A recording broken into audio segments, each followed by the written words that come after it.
when to stick and when to quit today on Fortitude Through Stoicism.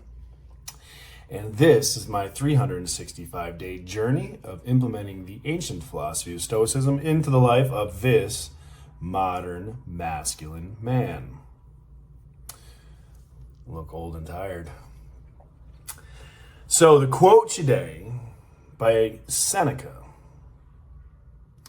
Think of those who, not by fault of inconsistency, but by lack of effort, are too unstable to live as they wish, but only live as they have begun. Let's think about that one for a minute. Think of those, so people in your life, who are too unstable to live as they wish. How many people do we know that are working jobs that they hate? How many people do we know that are in relationships that they wish they weren't in? How many people are in the aftermath of relationships that they shouldn't have been in? Seth Godin draws an interesting analogy. He says there's three types of people in the line at the supermarket.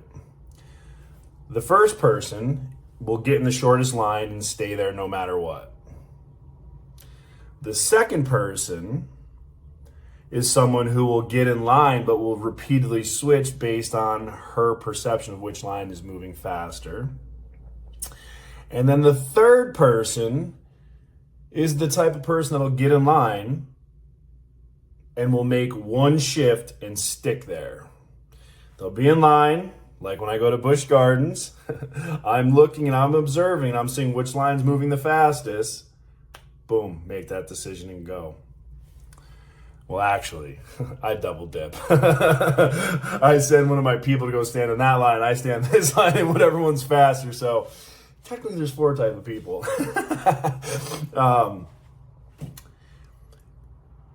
So which type are you? Are you the person that repeatedly switches? Are you the person that gets in that line and you're there no matter what? Or are you the person that gets in line, makes one decision to shift, and then sticks? So Seneca is advising us to be the third type of person. So what does that mean? Just because we've gone down this path, it does not mean you are committed forever. And honestly, when we're going down a path, that's when we have to retest our commitment and always retest to make sure that we're on the right path.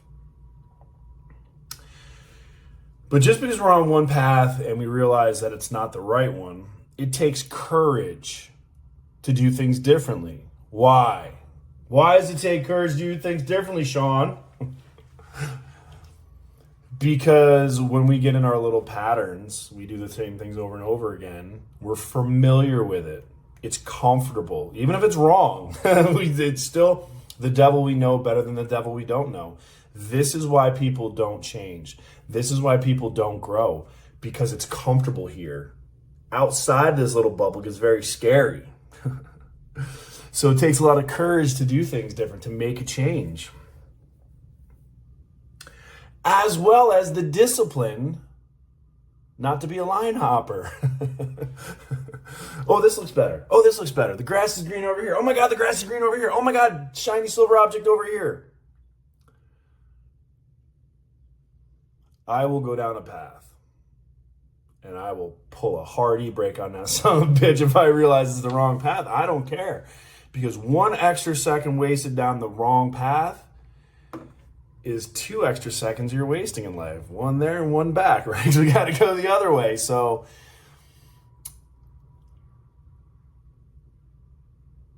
I am a person that refuses to quit. But I also draw that line on success. I refuse to quit on the result because I'm results based. I will shift my actions to get the result. I will quit on the plans that I've set in place if they are not bringing me to the desired result. Hard e-brake. I'll cut that son of a bitch and slam the brakes. I don't care. Why? Again, why? Frustration. The longer you're going down the wrong path, the worse it feels. You know it. You know it's wrong, but you just don't have the courage to do anything about it. It's a lot of wasted time. It's a lot of wasted energy. It's a lot of wasted life. It's a lot of wasted life. So how do you know when to stick and when to quit? How do you know what's right? Through careful self-examination, as the Stoics would teach us. I recommend mentors. I recommend a different perspective. Let me share a story with you. I'm in my consulting project yesterday. It's an auto repair business with 8 technicians.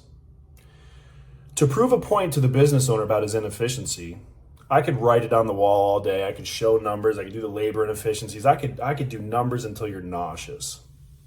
What did I do? Let's go have a conversation out in the shop for a minute. We were talking for at least 10 minutes. At least 10 minutes, and I just stopped. I said, Dom, listen. Listen. What don't you hear? He goes, what do you mean? As a matter of fact, look around. I was like, do a 360 to your shop right now. And he did. He turned around. He goes, what? He goes, you have 8 mechanics. We've been standing here talking for 10 minutes. No one has touched a car or a tool or turned on anything. I was like, are any of these book times running right now? He goes, oh yeah, all of them are. Okay, so what you're hearing right now is the sound of your money being burnt.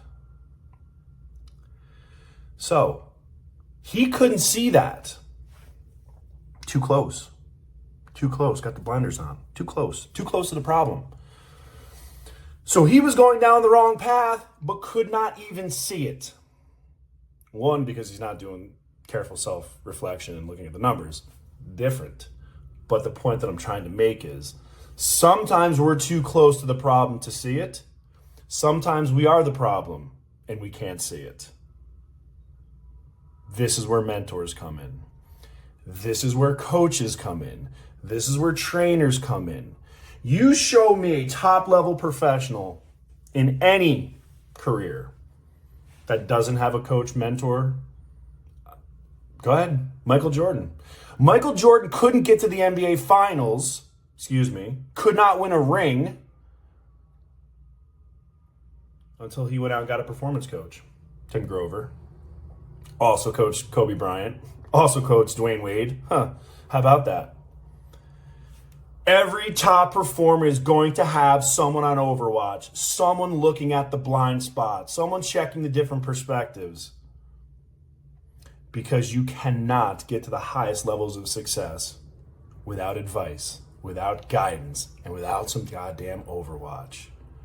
So listen, if you're going down the goddamn wrong path and your Overwatch is saying, hey man, you're about to walk into an ambush, herringbone that son of a bitch and get the hell out of there. And on that, I got to get to work.